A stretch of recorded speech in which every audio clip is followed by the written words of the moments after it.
আলা ইন্না ফিল জাসাদি মুদগা ইদা সালুহা সালুহাল জাসাদু কুল্লু ওয়া ইদা ফাসাদাল জাসাদু কুল্লু আলা ওয়াহিয়াল কলব।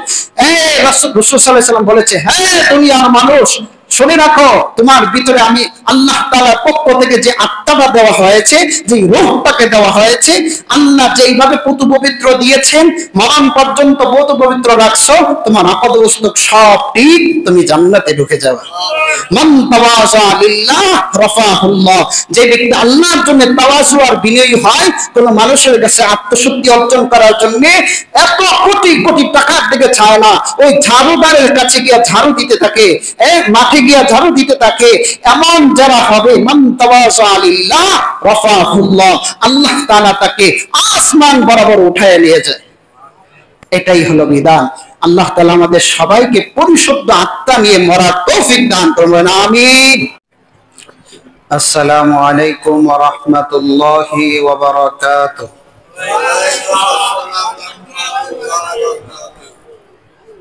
আলহামদুলিল্লাহ আলহামদুলিল্লাহি নাহমাদুহু ওয়া নাস্তাঈনুহু ওয়া নাস্তাগফিরুহু ওয়া নু'মিনু বিহি ওয়া নাতাওয়াক্কালু আলাইহি ওয়া নাউযু বিল্লাহি মিন শুরুরি আনফুসিনা ومن سيئات أعمالنا من يهده الله فلا مضل له ومن يضلله فلا هادي له ونشهد أن لا إله إلا الله وحده لا شريك له ونشهد أن سيدنا وسندنا وحبيبنا وحبيب ربنا ومولانا محمدا عبده ورسوله صلى الله تعالى عليه وعلى آله وأصحابه وبارك وسلم تسليما كثيرا أما بعد فقد قال الله تبارك وتعالى في كلامه المجيد والفرقانه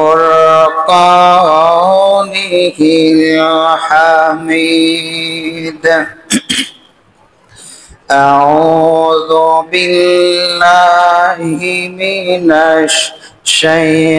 الشيطان الرجيم بسم الله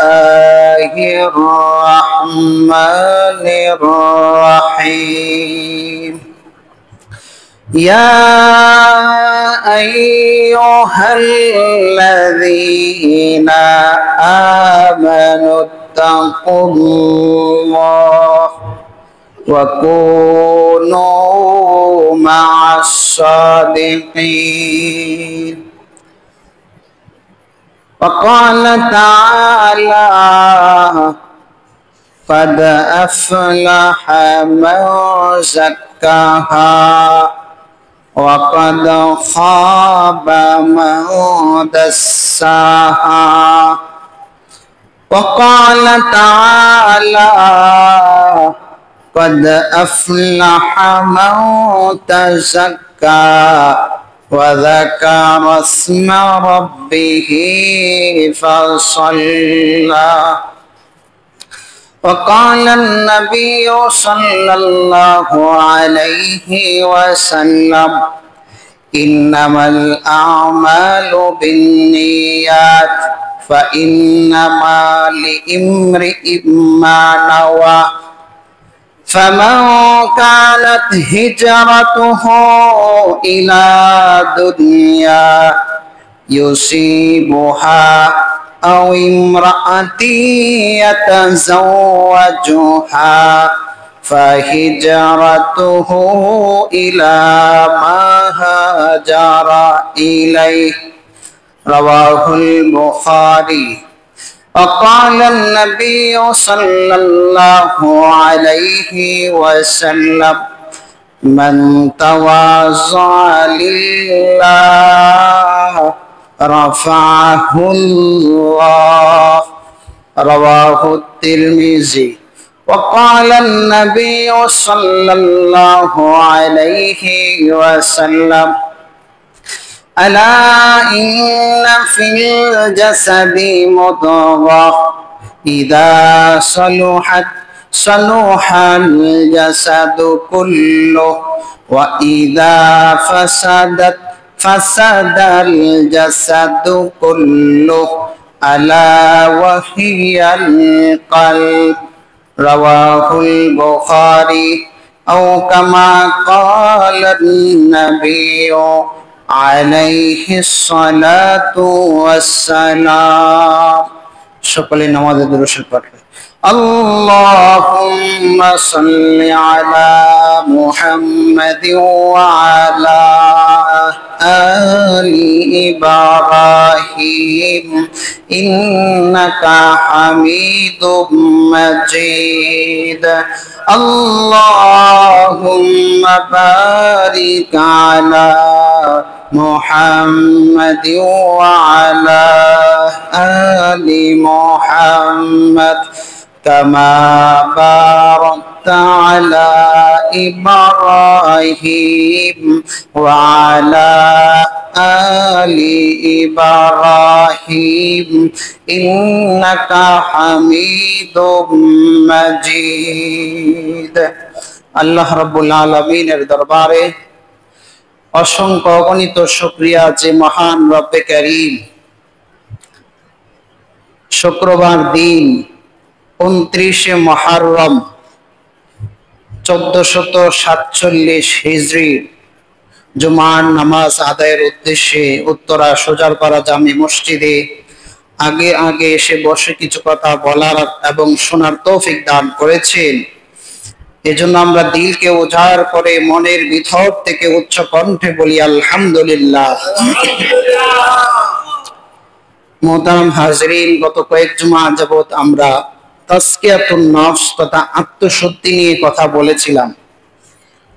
আল্লাহ রাব্বুল আলামিন দুনিয়ার প্রত্যেকটি বিধানকে দুই ভাগে ভাগ করেছেন। শরীয়তের সমস্ত বিধানকে দুই ভাগে ভাগ করেছেন। একটি হলো আহকামে জাহিরি, আরেকটি হলো আহকামে বাতিনি।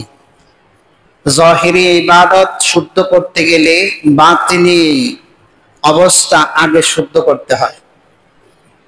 আগে ভিতর ঠিক, তারপরে বাহির ঠিক। উপরে দিয়া ফিটফাট মানুষে বলে না, তো উপরে দিয়া ফিটফাট হইলে হয় না, ভিতর ঠিক করতে হয়। ভিতর ঠিক, বাহিরে ঠিক। এই ভিতর ঠিক করা এটা শরীয়তে অত্যন্ত গুরুত্বপূর্ণ একটা আদেশ। আল্লাহ রাসূল সাল্লাল্লাহু আলাইহি ওয়াসাল্লাম শরীয়ত মানুষের কাছে যেইভাবে বুঝিয়েছেন, বাহ্যিক হুকুম আহকাম যেইভাবে বুঝিয়েছেন, বাতিনি হুকুম আহকামও উম্মতকে শিক্ষা দিয়ে গেছেন। এটা শরীয়ত সিদ্ধ, শরীয়তে এটা আছে। আল্লাহ রাসূল সাল্লাল্লাহু আলাইহি ওয়াসাল্লাম বায়াত করেছেন, উম্মতকে বায়াতের শিক্ষাও দিয়েছেন। প্রমাণ আবু দাউদ শরীফের 2930 নম্বর হাদিস, হযরত ইবনে ওমর রাদিয়াল্লাহু তাআলা আনহু তিনার থেকে রওয়ায়াত, তিনি বলেন, আমরা রাসূল সাল্লাল্লাহু আলাইহি ওয়াসাল্লামকে দেখেছি, রাসূল আমাদেরকে যেমনি ভাবে যুদ্ধে যাওয়ার জন্য বায়াত গ্রহণ করতেন, তেমনি ভাবে আত্মশুদ্ধি অর্থাৎ আমার ভিতরটাকে শুদ্ধ করার জন্য নামাজের ওয়াদা, জিকির আজকারের ওয়াদা, এইভাবে আল্লাহ রাসূল সাল্লাল্লাহু আলাইহি ওয়াসাল্লাম বায়াত করে নিতেন। পুরুষদের বেলায় যেমনি ভাবে বায়াত করতেন, নারীদের বেলায়ও বায়াত করতেন। প্রমাণ আবু দাউদ শরীফের 2931 নম্বর হাদিস, আয়েশা রাদিয়াল্লাহু তাআলা আনহা থেকে বর্ণিত, তিনি বলেন, আমি রাসূল পাক সাল্লাল্লাহু আলাইহি ওয়াসাল্লামকে দেখেছি উম্মতের নারীদেরকে আল্লাহ রাসূল সাল্লাল্লাহু আলাইহি ওয়াসাল্লাম বায়াত করাতেন, তবে কখনো স্পর্শ করতেন না। পর্দার ভিতর থেকে নারীদেরকে বায়াত করাতেন, অর্থাৎ তিনি ওয়াদা নিতেন, তোমরা নামাজ পড়বা, তেলাওয়াত করবা, জিকির করবা, মিথ্যা বলবা না, সুগুল করবা না, অহংকার করবা না, গীবত করবা না। এইভাবে সাহাবিনী নারীরা যারা আছে তাদের কাছ থেকে রাসূল সাল্লাল্লাহু আলাইহি ওয়াসাল্লাম বায়াত নিতেন। তাহলে শরীয়তে জিনিসটা শরীয়ত সিদ্ধ, শরীয়তের বাহিরে নয়। আমি গত জুমায় আপনাদের সম্মুখে আলোচনা করেছিলাম কারামাতুল আউলিয়া হাক্কুন, আউলিয়া আলাইহিস সালাম ওলি বুজুর্গানে কেরামদের পক্ষ থেকে কেরামত প্রকাশ পায়, এটা সত্য।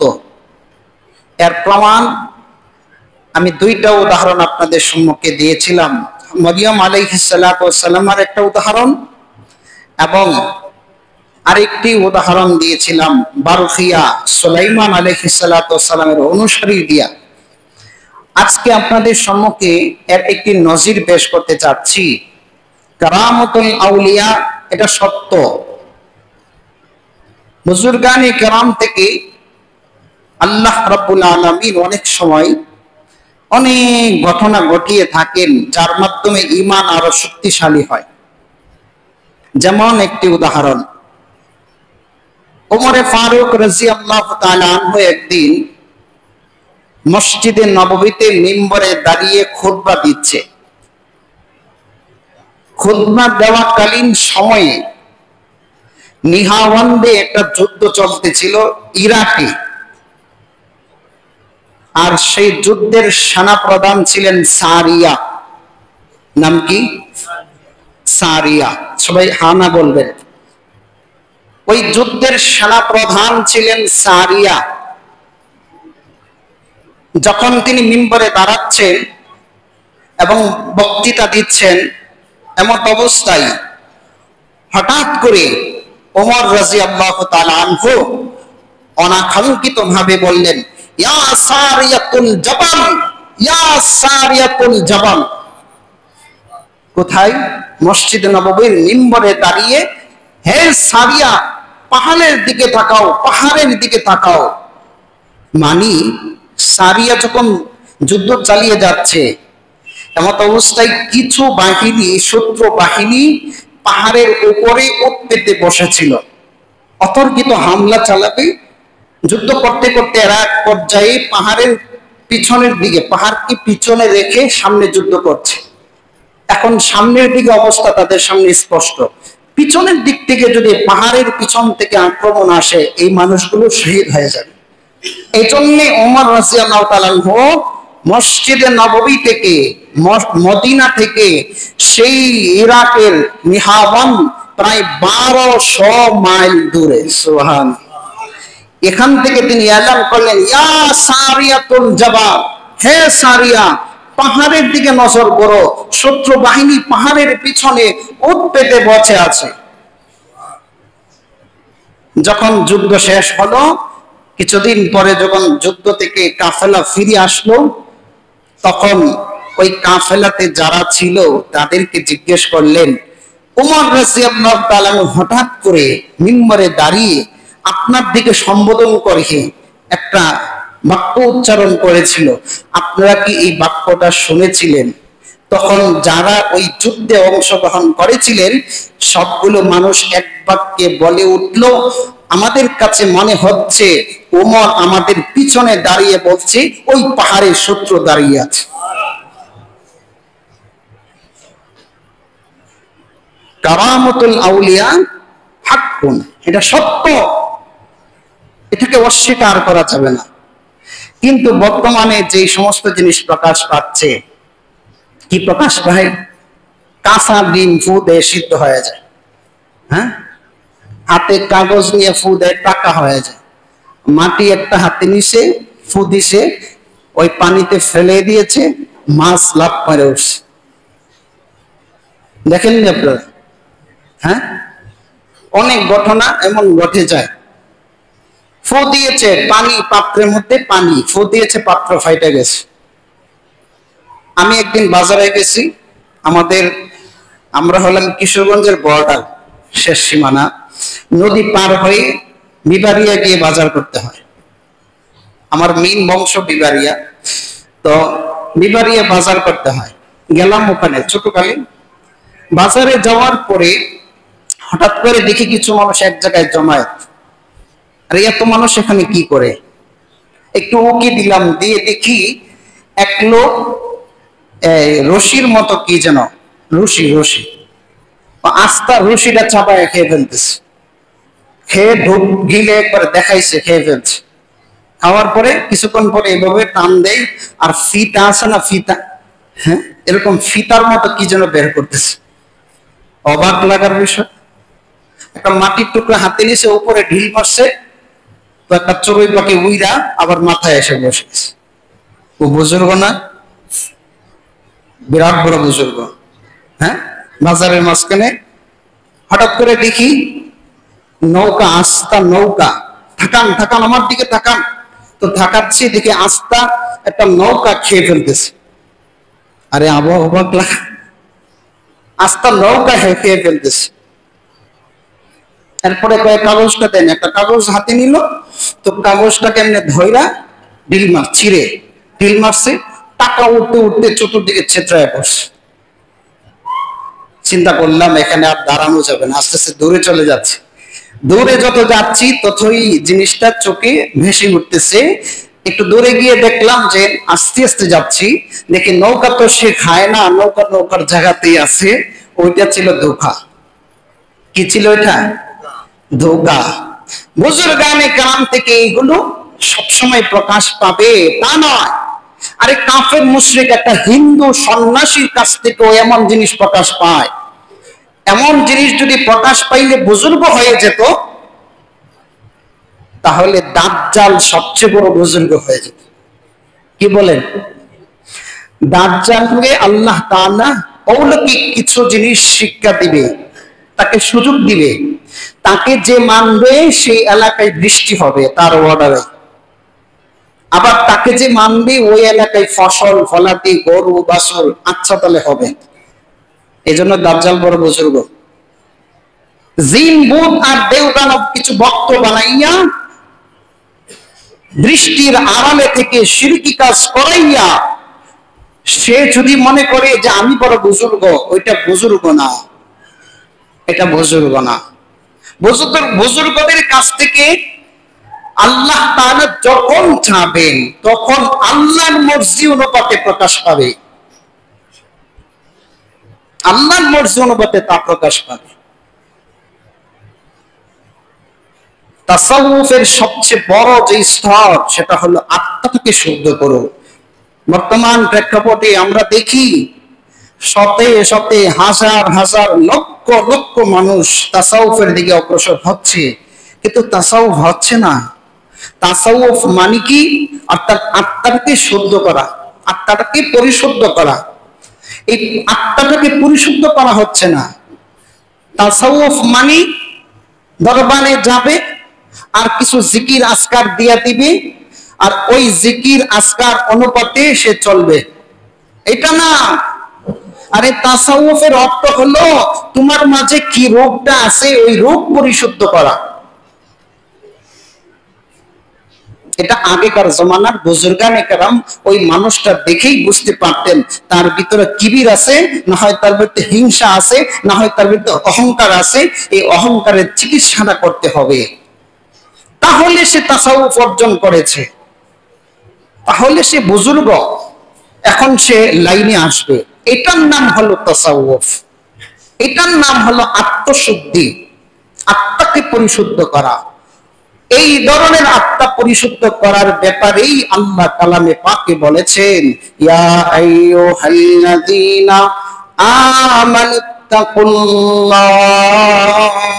ওয়া কুনু মা'আস সাদিকিন। হে ঈমানদারগণ, তোমরা তাকওয়া অর্জন করো এবং সাদিকিন, সত্যবাদী যারা তাদের কাছে গিয়ে সংস্রব অর্জন করো। বুজুর্গের কাছে গিয়েছো শরীয়তের বাহিরে, অর্থাৎ আপনার দৃষ্টিকোণ থেকে কারামত প্রকাশ পায় নাই, এই জন্য সে বুজুর্গ হয় নাই না। একটা ঘটনা বলি তাহলে বুঝতে সহজ হবে। মুজাদ্দিদে আল-ফিসানি রাহমাতুল্লাহ আলাইহি, নাম শুনছেন? অনেকে মনে হয় নামটা শুনছে, অনেক বড় বুজুর্গ। মুজাদ্দিদে আল-ফিসানি রাহমাতুল্লাহ আলাইহি অনেক বড় বুজুর্গ ছিলেন।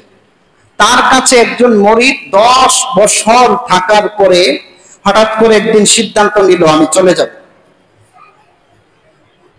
এই খবর যখন মুজাদ্দিদ আল-ফিসানির কানে পৌঁছলো, তখন তাকে ডাকালেন, ডাকিয়ে বললেন, আপনি এতদিন থাকার পরে হঠাৎ চলে যাবেন কেন? তিনি বললেন, হযরত জি, আমি আপনার এখানে 10 বছর থাকার পরেও একটা কেরামত কিছুই দেখি নাই, এই জন্য আমি এখন চলে যাচ্ছি। তখন উনিও একজন বুজুর্গই ছিলেন, বড় মাপের ছিলেন না, এসেছে তার কাছে বড় মাপের লোক, শুনে তার কাছে বায়াত হয়েছে। যিনি এই কথাটা বলতেছে উনিও বুজুর্গ। তো বললেন মুজাদ্দিদ আল-ফিসানি রাহমাতুল্লাহ আলাইহি, ইসলাহি কুতুবাতের মধ্যে আসছে, তিনি বললেন, আচ্ছা আপনার কি কেরামতি আছে আমাকে বলেন তো। তিনি বললেন, আমার কেরামতি হইল আমি এখানে বসে কবরে ঢুকে কবরের মানুষের খোঁজ খবর নিতে পারি। সুবহানাল্লাহ বলবেন না? তখন মুজাদ্দিদ আল-ফিসানি রাহমাতুল্লাহ আলাইহি বললেন,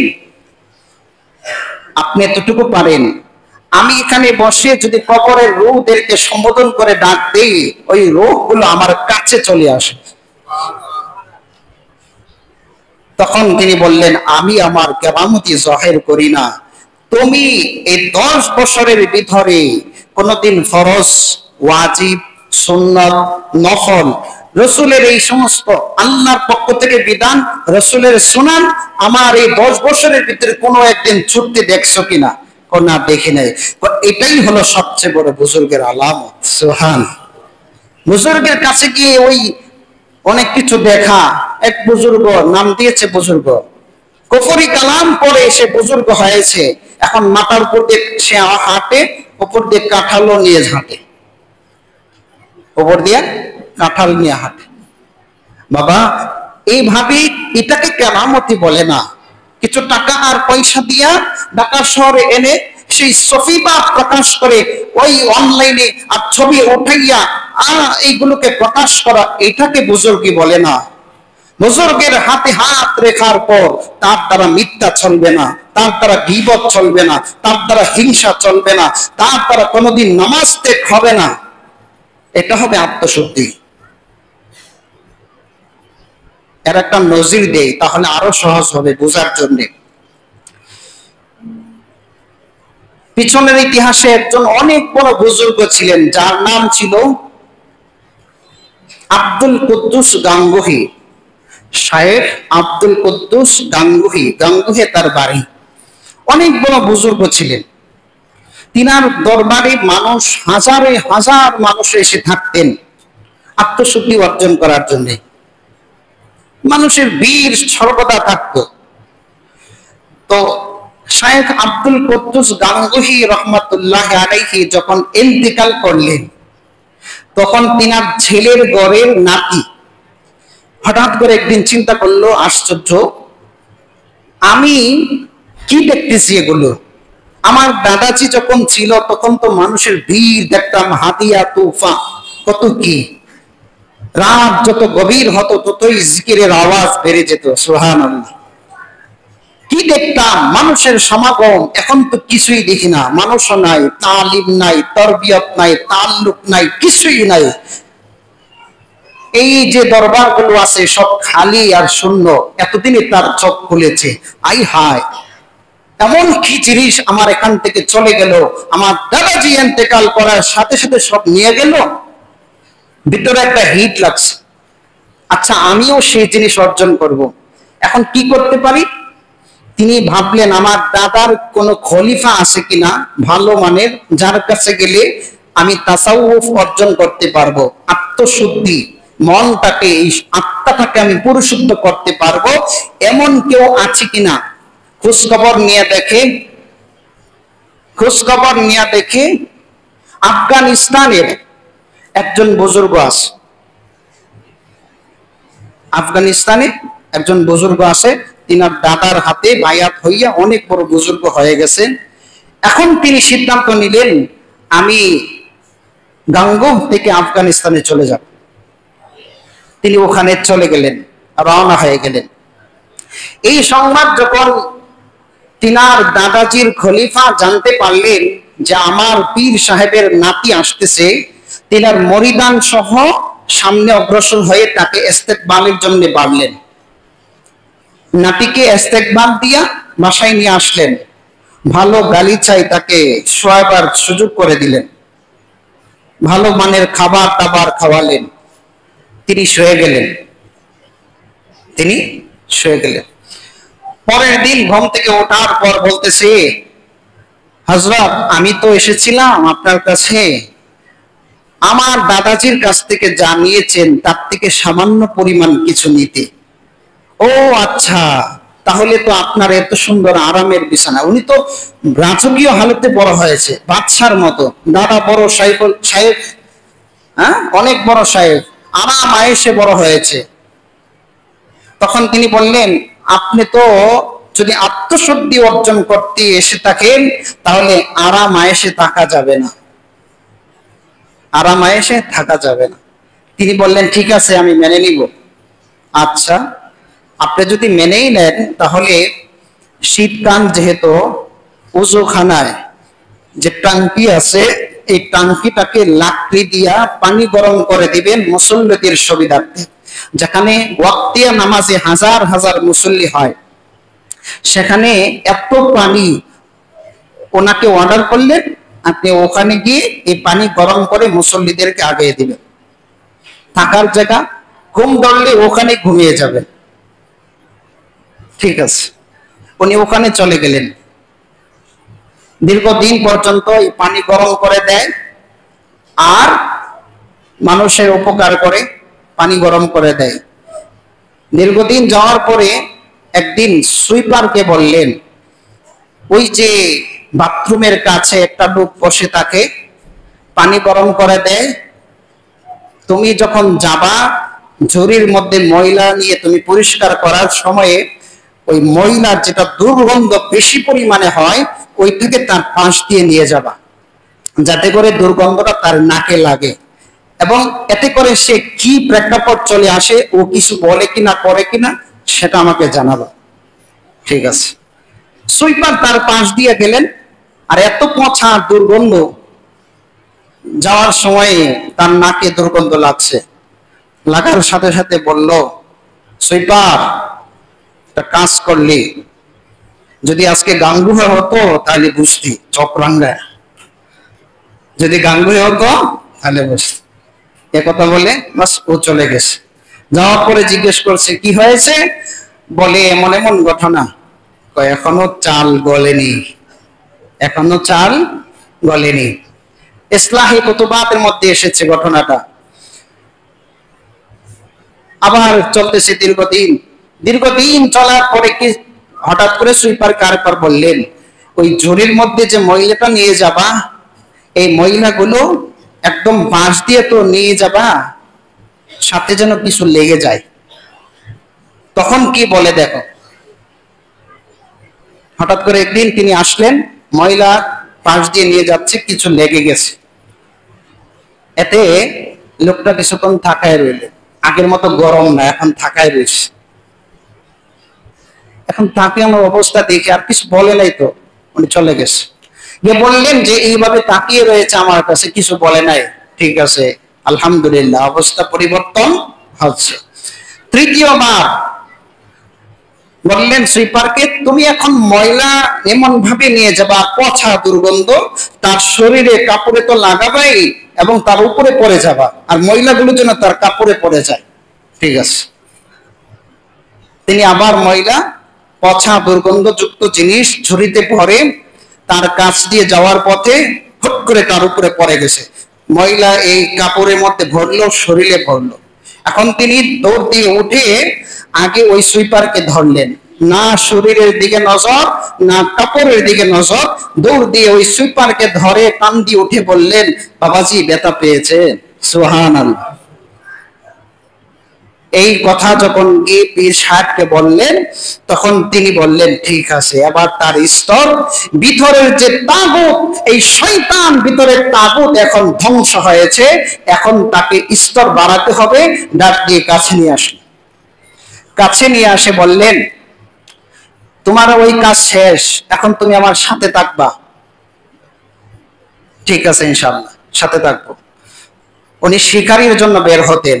বললে, আমার একটা কুকুর আছে, পালা কুকুর, এই কুকুর শিকারিতে যাবে, তো তুমি ওই কুকুরের রশিতে ধরে রাখবা, কুকুরের এই রশি কোনোভাবেই ছাড়া যাবে না। ঠিক আছে। জঙ্গলে বের হয়ে গেলেন। শিকারী দেখে ওই কুকুর পাগল হয়ে গেছে, কিভাবে তাকে আক্রমণ করবে, ধরতেছে। এই লোক হাতে পেঁচিয়ে ধরতেছে, সাথে সাথে কুকুরের সাথে ধরতে ধরতে ধরতে ধরতে এক পর্যায়ে হেঁচড়িয়ে পড়ে গেলেন। পড়ে যাওয়ার পরেও রশি ছাড়ে না, সামনে কুকুর চলতেই আছে, আর সামনে ইট পাটকেল মাটি বিভিন্ন জায়গায় আঘাত পেয়ে শরীর রক্তাক্ত হয়ে গেছে, এরপরেও এই রশিটা ছাড়ে নাই। সুবহানাল্লাহ। সামনে চলতে চলতে একবারে রক্তাক্ত হয়ে গেছে, তারপর রশি ছাড়ে নাই। এমন এক কাজ যখন তিনার থেকে নিলেন, সাথে সাথে ওই দিন রাত্রেই স্বপ্নে শেখ আব্দুল কুদ্দুস গাঙ্গুহি ওই তার খলিফাকে স্বপ্নে দেখিয়ে বললেন, ও মিয়াজি, আমি তো তোমার কাছ থেকে এত কষ্ট নেই নাই। সুবহানাল্লাহ। তখন তিনার বিষয়টা বুঝতে পারলেন, আসলে তার উপর বেশি হয়ে গেছে। ঘুম থেকে জাগ্রত হয়ে তাকে ডেকে গলার সাথে গলা লাগিয়ে, বুকের সাথে সিনার সাথে সিনা লাগিয়ে বললেন, যাও, তোমার ওই ঘর থেকে যেই জিনিস নিয়ে এসেছিলাম আজকে তোমাকে তা দিয়ে দিলাম, যাও। এটার নাম ছিল আত্মশুদ্ধি। এই ধরনের আত্মশুদ্ধি অর্জন করা যারা করতে পারবে, এদের ব্যাপারে আল্লাহ তাআলা বলছেন, কদ আফলাহা মান যাক্কাহা, সেই সকল কাজ যে আত্মশুদ্ধি অর্জন করছে, ভিতর পরিশুদ্ধ করেছে। অকদ খাবা মান দাসসাহা, আর সেই ব্যক্ত যে নিজেকে কলুষিত করছে, ওইটাকে কলুষিত করেছে, ওইটাকে। রাসূল পাক সাল্লাল্লাহু আলাইহি সাল্লামের উপর শরীয়ত নাজিল হয়েছে, মানে কোরআন নাজিল হয়েছে। কোরআন, এই কোরআন সাহাবায়ে কেরামের উপর আল্লাহ রাসূল বিস্তার করেছেন। সাহাবায়ে কেরাম থেকে তাবেঈনগণ এই কোরআন শিখেছেন, তাবেঈনগণ তাবে তাবেঈন থেকে ধারাবাহিকভাবে শিখেছেন। কেহ কোন বিষয়ে বেশি অভিজ্ঞ থাকতে পারে, যিনি কারি সাহেব, কেরাত পারেন ভালো, কোরআন ভালো পড়তে পারেন, উম্মাত তার কাছে ছুটে যেতেন, ভালো পরিশুদ্ধ বিজ্ঞ ব্যক্তির কাছ থেকে কেরাত শিখতেন। ওই কেরাত শিখনেওয়ালা অন্য বিধান পারে না তা না, কিন্তু বিজ্ঞ হওয়ার কারণে উম্মাত তার কাছে দৌড়িয়ে যেতেন। যারা হাদিস শিখতে চান, যারা হাদিস বিশেষজ্ঞ, তাদের কাছে গিয়ে, মুহাদ্দিসদের কাছে গিয়ে হাদিস শিখতেন। উম্মাত দৌড়িয়ে তাদের কাছ থেকে শিখে অর্জন করতেন। যারা মাসআলা মাসাইল শিখতে চান, তারা ফকিহ এবং মুফতির কাছ থেকে মাসআলা মাসাইল শিখতেন। আর যারা আত্মশুদ্ধি শিখতে চান, এই ভিতরটাকে পরিশুদ্ধ করতে চান, তারা যারা সফি বুজুর্গ আল্লাহর ওলি, তাদের কাছে বিজ্ঞ ব্যক্তির কাছে গিয়ে তা শিখে আত্মশুদ্ধি অর্জন করে বুজুর্গ হতেন। সুবহানাল্লাহ। একজন ডাক্তার, সে একজন মাথা বিশেষজ্ঞ, তার কাছে মানুষ জ্বর অথবা কিডনি বিষয়ে তার কাছে যাবে? কথা বলেন, সবাই যাবে তার কাছে? সে কিন্তু ইচ্ছা করলে একজন মানুষের জ্বর উঠছে, তার জন্য যে নাপা প্যারাসিটামল যে দিতে হবে এটা কিন্তু সে জানবে, তারপরেও তার কাছে যাবে না। কেন? সে মাথা বিশেষজ্ঞ। এখন মগজ কেমনে বের করতে হবে, ওইটাকে আবার কিভাবে ফিট করতে হবে, এটা সে জানে, এজন্য তার কাছে যেতে হয়। একজন নাক কান বিশেষজ্ঞ, নাক কান গলা বিশেষজ্ঞ, তার কাছে পেটের সমস্যার কারণে যাবে না মানুষ। যে যে বিষয়ে বিশেষজ্ঞ, তার কাছে গিয়ে তা পরিশুদ্ধ করতে হয়। এখন আমরা বুজুর্গানে কেরামের কাছে যাই কেন? তাদের কাছে গিয়ে আমার ভিতরটাকে পরিশুদ্ধ করতে হবে। আর যারা তাদের কাছে গিয়ে আত্মাটাকে পরিশুদ্ধ করার জন্য উৎসর্গ করে দিয়েছে, তাকে এখন সে বিভিন্ন ভাবে হুকুম আহকাম দিয়া, বিভিন্ন ভাবে ধমক টমক দিয়া, ওদের সময় শরম লজ্জা দিয়া, ওই রাস্তার পাশে প্লেট নিয়ে বসায়ও তাকে আত্মাকে পরিশুদ্ধ করে যখন মানুষের সামনে উপস্থাপন করে, এই মানুষটা পরিশুদ্ধ হওয়ার কারণে তার ওসিলা করে লক্ষ লক্ষ মানুষ হেদায়েত পেয়ে যায়। এটা শরীয়তে আছে, যারা পরিশুদ্ধ অর্জন করে তাদের ব্যাপারে এই বিধান, কাদ আফলাহা মান যাক্কা। হাদিসেও তা এসেছে, আলা ইন্না ফিল জাসাদি মুদগা ইদা সালুহা সালুহাল জাসাদু কুল্লু ওয়া ইদা ফাসাদা ফাসাদাল জাসাদু কুল্লু আলা ওয়াহিয়াল কলব। রাসূল সাল্লাল্লাহু আলাইহি ওয়াসাল্লাম বলেছে, হ্যাঁ দুনিয়ার মানুষ, শুনে রাখো, তোমার ভিতরে আমি আল্লাহ তাআলার পক্ষ থেকে যে আত্মাটা দেওয়া হয়েছে, যে রূহটাকে দেওয়া হয়েছে, আল্লাহ যেইভাবে পুতু পবিত্র দিয়েছেন, মরণ পর্যন্ত পুতু পবিত্র রাখছো, তোমার আপদ বস্তু সব ঠিক, তুমি জান্নাতে ঢুকে যাবে। মান তাওয়াজা লিল্লাহ রাফাহুল্লাহ। যে ব্যক্তি আল্লাহর জন্য তাওয়াজু আর বিনয়ী হয়, কোন মানুষের কাছে আত্মশুদ্ধি অর্জন করার জন্য এত কোটি কোটি টাকার দিকে চায় না, ওই ঝাড়ুদারের কাছে গিয়ে ঝাড়ু দিতে থাকে, মাঠে গিয়া ঝাড়ু দিতে থাকে, এমন যারা হবে, মান তাওয়াজা লিল্লাহ রাফাহুল্লাহ, আল্লাহ তাআলা তাকে আসমান বরাবর উঠায় নিয়ে যায়। এটাই হলো বিধান। আল্লাহ তাআলা আমাদের সবাইকে পরিশুদ্ধ আত্মা নিয়ে মরার তৌফিক দান করবেন, আমিন।